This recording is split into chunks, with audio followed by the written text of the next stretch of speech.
Bom dia, pessoal. Todo mundo tendo uma crise existencial depois da palestra anterior, né? É um prazer estar aqui com vocês, espero que gostem. Para quem não me conhece, meu nome é Carlos, esse aí é o meu usuário em todas as redes sociais, ou quase todas, pelo menos. Eu trabalho como DevOps na TOTUS Labs, remoto. E mais ou menos uns 2 anos atrás eu criei o Go Releaser, que talvez alguns de vocês conhecem. Quem conhece, ergue a mão aí. É, então. Antes que eu esqueça também, eu trouxe adesivos. Se vocês quiserem, depois é só me pedir. Não tem para todo mundo, mas tem bastante. Então, para quem não conhece, eu vou começar falando um pouco o que é o Go Releaser, né? Basicamente, né, eu vou começar contando por que eu fiz ele, porque eu acho que faz mais sentido. Em 2015, quando eu comecei a codar Go, assim, eu tinha um CLI open source feito em Go para gerenciar plugins e SH, porque eu achava o Antigen muito lento. Quem usa Antigen, eu achava muito lento, aí eu fiz o meu, usando o Go Routines e tal, achei bacana. E aí eu estava lá trabalhando nele, fazendo os releases, fazendo cross-compile, tudo na mão, fazendo o upload para o GitHub na mão. Aí eu... Ops. Aí eu estava... Caramba, peraí. Isso era para ser um GIF animado, é um GIF animado. Eu estava lá pensando, será que tipo a melhor coisa que eu tenho para fazer é fazer o upload do arquivo para o GitHub? Assim, isso demora muito, é muito chato. Aí eu fiz uma coisa que é tipo cair de moto para motoqueiro, né? Todo mundo um dia criou um release.sh, se não criou, vai criar, se criou, vai criar outros na vida, assim. Então eu fiz um release.sh, eu usava o Xgo e algum outro client lá para fazer o upload. E funcionou por um tempo. Legal.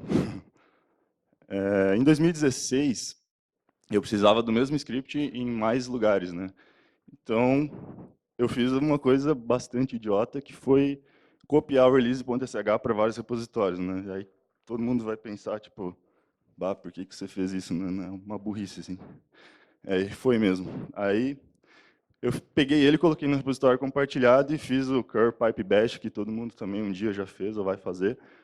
E também funcionou por um tempo. Em 2016, no final de 2016, eu estava de férias, sem nada para fazer. Ao invés de estar na praia fazendo alguma coisa mais legal, eu falei, e se eu fazer esse negócio em Go, assim? Eu queria fazer release para o Homebrew também, e aí ia ficar muito ruim fazer em Shell. E falei, vou fazer isso aí e ver o que dá, né? Aí eu fiz um main.go bem sem vergonha, e um readme.md bem sem vergonha também, e coloquei depois de uns 2, 3 dias, coloquei no Reddit para ver o que o pessoal achava, né? Pedi um feedback e tal. E, para minha surpresa, o pessoal gostou, então, para comprovar que eu não sabia o que eu estava fazendo, né? Deu um monte de star no GitHub e tal. E aí eu tinha um projeto grande para gerenciar e eu não sabia o que fazer, assim.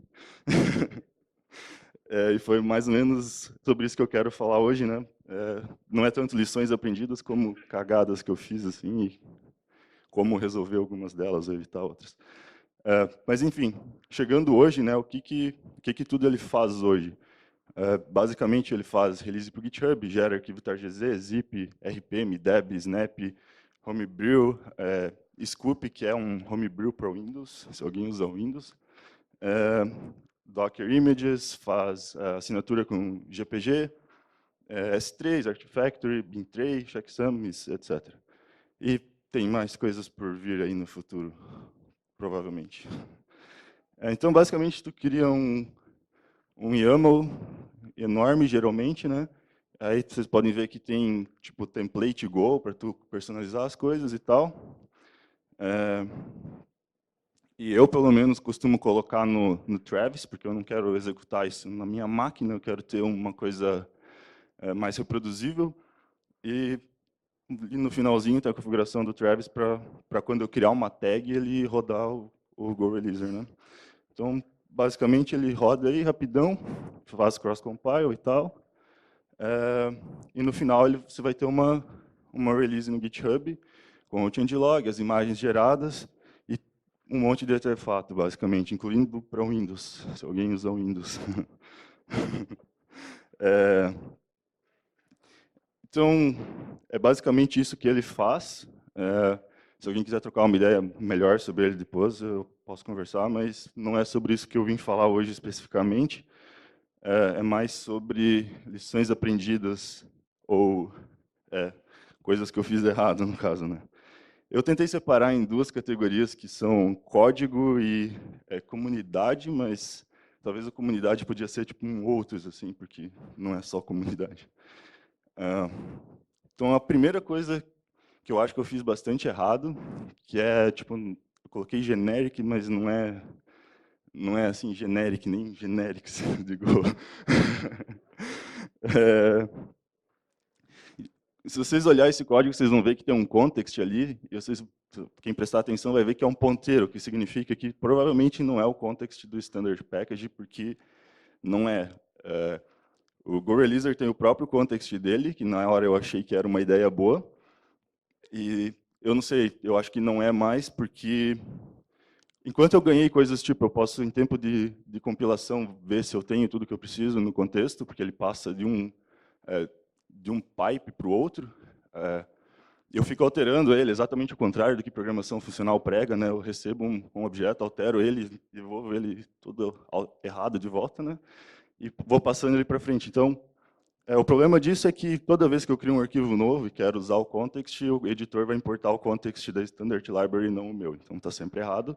Eu tenho que arrumar e que pode confundir pessoas novas querendo contribuir para o projeto, né? Então, eu aprendi que não é uma boa ideia dar nomes de packages para seus que são iguais ao do Standard Library, pelo menos não para coisas mais core, assim. Um dia eu pretendo renomear isso, mas eu não sei, está tão espalhado que dá muito trabalho e eu não fiz isso ainda. É, esse aqui não é nada de novo, todo mundo já deve ter feito isso na vida, mas talvez pelo fato específico do GoReleaser usar muitas coisas diferentes, assim, apareceu, eu senti isso bastante, assim. Então, as pessoas vão ter ambientes bizarros, assim, isso é fato. Vai ter gente que vai ter sei lá, o GoPath numa pasta temporária, num outro usuário, coisas absurdas, assim. E é impossível tu se proteger de tudo isso, né? E quanto mais dependências de outras coisas tu tiver que dependem de coisas que o usuário precisa na máquina, pior. Então, um caso específico que aconteceu comigo foi com o FPM. Alguém conhece FPM? Ele é muito bom, né? É um projeto em Ruby para gerar pacotes Deb, RPM e tal. Só que usando ele dentro do GoReleaser, eu automaticamente dependia do FPM em si, da versão do FPM, do Ruby, RubyGems. Ele não usava um tar do Ruby, ele usava o tar da máquina, então já de cara eu tinha duas versões do tar, que era o tar do BSD e o tar do GNU, né? E o RPM Build também. Com isso, eu tinha muitas issues assim de o pacote Deb não está gerando, assim. O próprio GoReleaser eventualmente falhava para gerar os Debs dele mesmo, assim, por nenhum motivo, no mesmo ambiente. Talvez até porque eu estava rodando tipo várias em paralelo e coisas do tipo. Então, eu falei, bah, vou resolver isso aí. Dei uma de ramba assim, falei, vou fazer tudo em Go, incluindo gerar RPM. Aí eu fiz o NFPM, que é basicamente não FPM. Ele é escrito em Go e a diferença dele para o FPM padrão é que eu não dependo de tar, não dependo de nada disso do sistema operacional. Eu uso a biblioteca tar do Go. Eu uso, para quem não conhece os Debs, eles são no formato AR. Então eu uso uma biblioteca Go para gerar AR também. Enfim, o RPM Build foi onde eu tive que me render, assim, que eu desisti de tentar escrever ele em Go puro.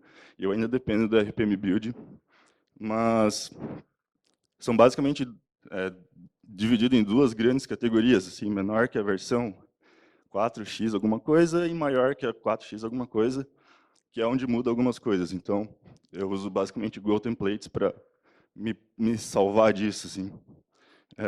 E é por isso que eu falei de ROI no slide anterior, que é retorno sobre investimento. Então, não é sempre que vale a pena simplesmente se livrar de todas as dependências. Eu poderia tentar reescrever o RPM Build in Go, ia dar um trabalho absurdo e não ia compensar. Assim, eu nunca ia ganhar de volta o tempo que eu gastei fazendo isso, né? Então, a lição aprendida é diminuir os riscos nesse sentido, mas não desconsiderar totalmente o retorno sobre investimento do que você está fazendo. Outro ponto que não é novidade nenhuma, que é de monorepos. A gente sempre fala que otimização prematura é a raiz de todos os males, né? E eu acho que quebrar o repositórios muito cedo é um tipo de otimização prematura, e foi uma coisa que eu fiz e eu já desfiz porque era uma perca de tempo absurda, assim. Eu tinha uma biblioteca para gerar os arquivos targz e eu fiz um repositório separado que só eu usava, e aí toda vez que eu alterava eu tinha que rodar dep update, assim. Só o tempo de rodar dep update não se pagou nunca, assim. Então, basicamente eu desfiz isso. E a gente não costuma pensar sobre otimização prematura, pelo menos eu não costumava pensar nesse sentido, né? Eu pensava mais em otimização de código em si. Então, é uma coisa que eu aprendi, assim. Agora, vou tentar falar um pouco da parte de comunidade. Essa parte é um pouco mais chata, talvez. A primeira coisa e mais difícil de desfazer que eu fiz errado tem a ver com o nome do projeto. Basicamente, como o Phil Carton diz, que tem duas coisas difíceis em ciência da computação, né, que é caching validation e naming things. Tem as variações, né, que é off by one errors também, adicionado ali. Então, eu pensei, eu tinha o release.sh e eu fiz um release.sh em Go, então, que eu pensei, Go release, beleza, fazia sentido. Aí, eu nunca parei para tentar ler, tipo, tudo minúsculo junto, ver se formava palavras diferentes do que eu queria, né? Como é o caso que foi apontado várias vezes, que é Gory Lizard, que não é um nome muito legal. E outra coisa é que se eu quisesse fazer tipo o Gory Lizard funcionar em outras linguagens, o nome teria me bloqueando disso teoricamente, porque o nome pararia de fazer sentido, né? Isso está sendo feito, na verdade, já foi fiz faz tempo, na verdade, a parte que precisa modular. O objetivo é usar plugins do próprio Go, mas não funciona no Windows e cross-compile também é meio difícil, então isso está parado. Mas, enfim, como já falaram que, pelo menos o lado bom, né, que o Gory Lizard podia ser uma banda de metal boa, então eu pedi para minha esposa fazer um desenho para mim. Mas é isso. O que eu aprendi é tentar achar jeitos errados de ler os nomes das coisas que eu mesmo crio, assim, que eu não tinha costume de fazer isso e aprendi de um jeito não muito bom, que pode ser que fique ruim, assim. Esse é um ponto, eu acho que é o mais importante, talvez, e não serve só para open source, serve para todo software, pelo menos na minha opinião, que sim, é para sempre. E ele não foi eu que inventei também, obviamente, eu não sou tão esperto. Isso vem do Solomon Hykes, que é um cara do Docker, lá, o principal cara do Docker, há um tempo atrás. Ele postou isso em 2011, que a primeira regra do open source é que não é temporário, e sim, é para sempre. E a gente tem, ou pelo menos eu tinha o costume de pensar que é só mais código. Então, se o código tá bom, é isso aí, merge e vamos dar ali, né? Mas eu não pensava muito que mais código significa mais modos de falha, principalmente, e nem que eu teria que manter esse código depois, né? Então, isso aconteceu esses dias, inclusive, uma pessoa abriu um pull request adicionando um esquema de cadeia de certificados para o Windows lá também. E aí, no próprio Go não tem implementação, porque o Windows funciona de um jeito meio diferente nessa parte e várias outras. E aí ele implementou a dele com tipo, chamando as DLLs e tal. Aí eu falei, cara, eu não quero manter isso, assim, eu não tenho nenhuma máquina Windows para testar, eu não sei, assim. E um tempo atrás eu provavelmente teria falado, não, vamos dar ali, mergear e ver o que dava, assim. Então, e uma vez que você mergeu uma coisa dessa, você não pode mais tirar sem quebrar o fluxo de algum usuário, né? E eu também não pensava nisso. Eu basicamente mergeava e torcia para dar tudo certo, assim.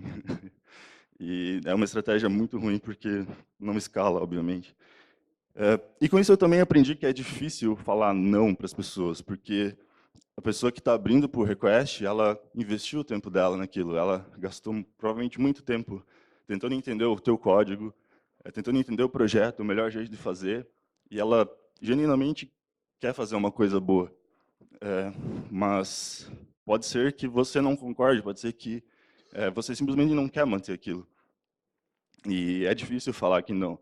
Então, como teve a palestra de ontem, já seja legal, assim, não seja grosso com as pessoas, isso é o mínimo, né? Mas uma coisa que você, como contribuidor, pode fazer, e que eu também estou tentando fazer, é perguntar antes, assim. Antes de eu gastar um tempão rodando por request, eu abro uma issue e pergunto, você estaria interessado nessa feature ou nisso aqui? E aí a pessoa te responde, você pode ou fazer ou não, mas pelo menos você sabe que a pessoa pelo menos tem interesse em ver aquilo no projeto, né? Então, é um meio caminho andado, assim. Eu não sabia que nome dar para esse subtópico, então eu coloquei que ninguém deve nada para ninguém, mas não é no sentido social, assim, é no sentido de código. Então, é, basicamente, o que já foi falado ontem também, que o open source, a maior parte, é feito por pessoas no tempo livre delas, de graça. Então, o mínimo é ser legal com as pessoas, assim, tipo, acontece do cara vir e falar, porra, essa porcaria não funciona, assim. Aí, tipo, não é bom de ler isso, sabe? E, por exemplo, o Go Releaser mesmo é licenciado sobre MIT, que é o que a maioria das pessoas usa, eu acho.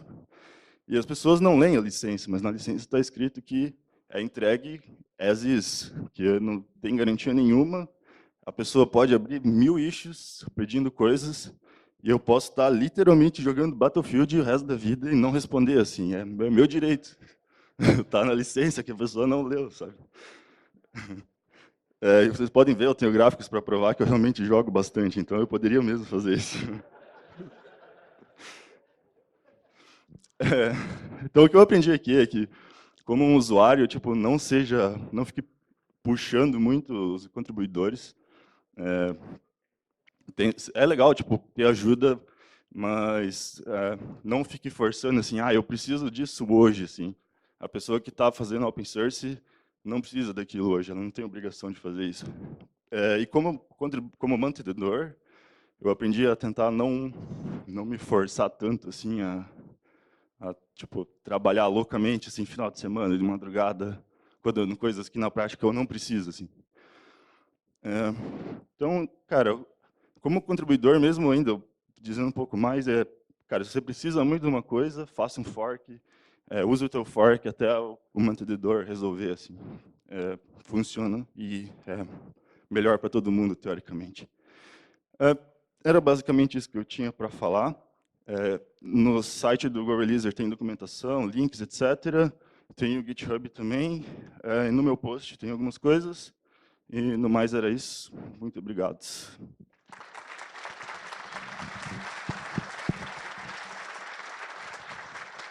Bom, cara, muito legal a tua palestra. Acho que muito bacana a sinceridade também de um mantenedor poder falar as coisas. Eu acho que. Cadê o Rodolfo? Tá aí, né? Acho que não está agora aqui. Mas, ótima a palestra dele. Tá todo mundo podendo hoje ser sincero. Isso é bom. Né? Não é muito fácil. Não, mas é bacana também, porque a gente faz software open source e às vezes tem uns sentimentos lá que ficam meio engasgados. Pessoal, alguém queria aproveitar e também, sei lá, também ter algum software, alguma coisa e queria trocar uma ideia, perguntar para o Carlos? A gente está com um tempo tranquilo aqui para fazer as perguntas. Ninguém mantém, ninguém tem um repozinho, nem um fork assim, lá? Não, tranquilo. Bom, Carlos, obrigado, cara. Valeu. Opa! Ai. Só eu vim para fazer caos. Cara, primeiro agradecer, porque a gente usa o Go Release na Coordination e puta, é uma mão na roda, ajuda muito. Uma coisa que eu ia perguntar é que a gente coloca o projeto open source e acha que automaticamente ele vai ser 1 milhão de estrelas e vai ser...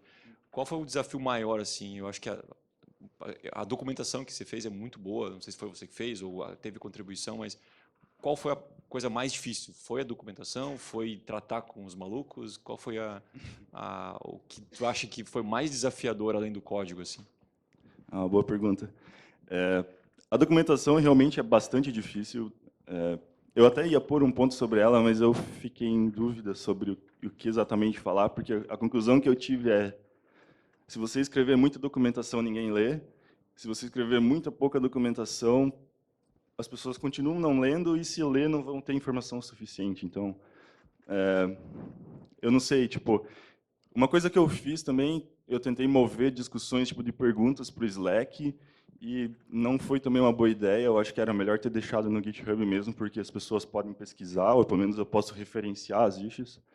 Mas é basicamente isso, assim, a documentação é difícil porque você conhece, mas para quem não sabe, a documentação do Go Release é como se fosse arquivo, partes da configuração comentados assim, e acho que as pessoas não leem os comentários, eu não sei, mas tem bastante dúvida de coisas que estão na documentação, assim, então, não sei, não funciona, eu não sei qual que é o melhor jeito de fazer, se alguém souber, eu agradeço. Não sei.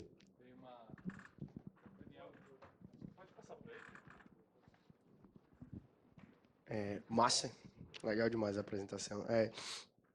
Uma, uma coisa que eu já passei e teve um resultado muito bacana, principalmente em épocas de Hacktoberfest, que tá perto, né? Não sei se o GitHub vai fazer de novo com a DigitalOcean. É tomar um tempo preparando, pensando.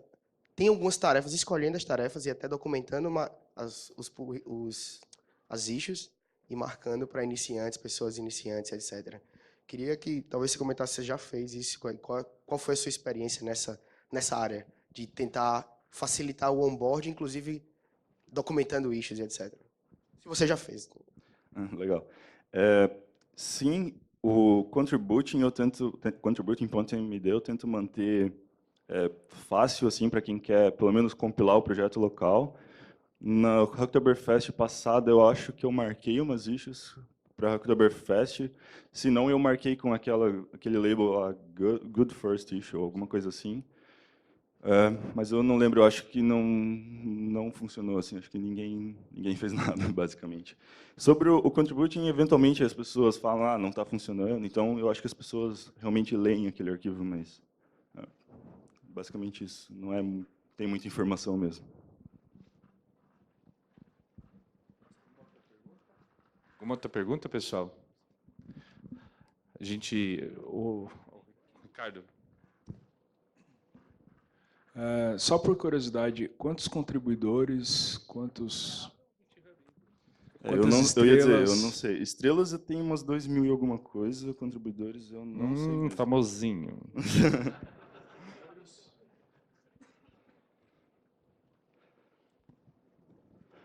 Vamos ver quantos dias vai demorar para abrir no Wi-Fi.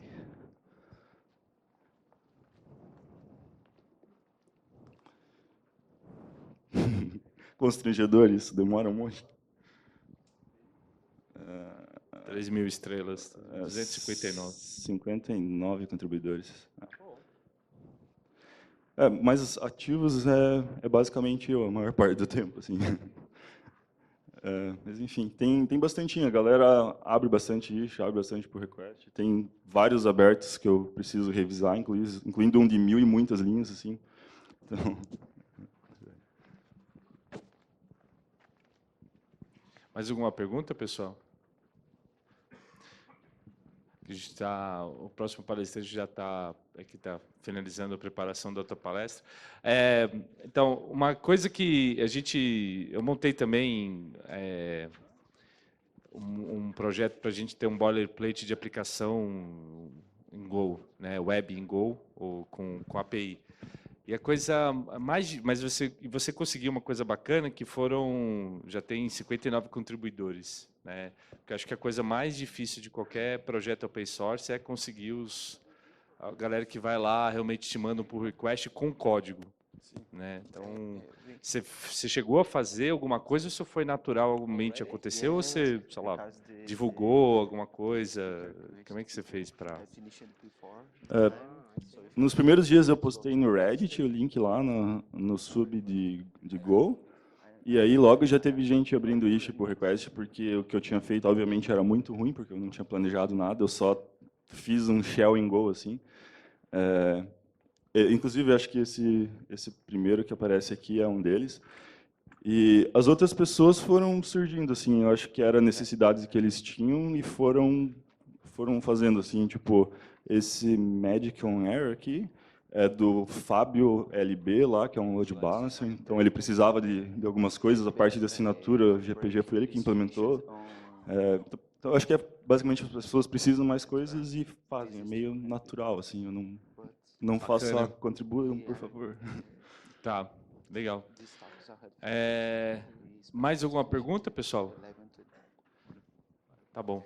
Carlos, cara, obrigado de novo pela talk. Valeu por compartilhar com a gente aí a experiência. Obrigado.